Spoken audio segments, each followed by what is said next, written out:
విజయవాడ వరద ప్రభావిత ప్రాంతాల్లో సహాయక చర్యలు వేగవంతమయ్యాయి. సీఎం చంద్రబాబు నాయుడు ఆదేశాల మేరకు మరో 200 మంది ఎన్డీఆర్ఎఫ్ బలగాలు రంగంలో దిగాయి. సహాయక చర్యల కోసం బయట నుంచి కూలీలను కూడా తరలిస్తున్నారు. పూణే నుంచి ప్రత్యేక విమానంలో గన్నవరం విమానాశ్రయం చేరుకున్న ఎన్డీఆర్ఎఫ్ ప్రత్యేక బృందాలు చేరుకున్నాయి. 6 హెలికాప్టర్లు, 174 బోట్ల ద్వారా బాధితులకు నేరుగా వెళ్లి అన్ని ప్రాంతాలకు అందించనున్నారు. హెలికాప్టర్ ద్వారా ఆహారాన్ని జారి విడిచే కార్యక్రమాన్ని అధికారులు ముమ్మరం చేశారు.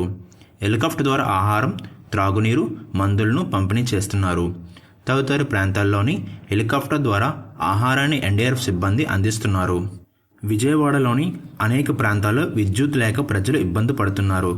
విద్యుత్ పునరుద్ధరణకు మరింత సమయం పట్టే అవకాశం ఉందని అధికారులు వెల్లడించారు. ప్రతి డివిజన్లో ఐఏఎస్ అధికారులు వెళ్లి నేరుగా ప్రజలకు అందుతుందో లేదా అని సమీక్షిస్తున్నారు. సీఎం చంద్రబాబు గారు ఎక్కడా లోటు ఉండకూడదని ఆదేశించారు.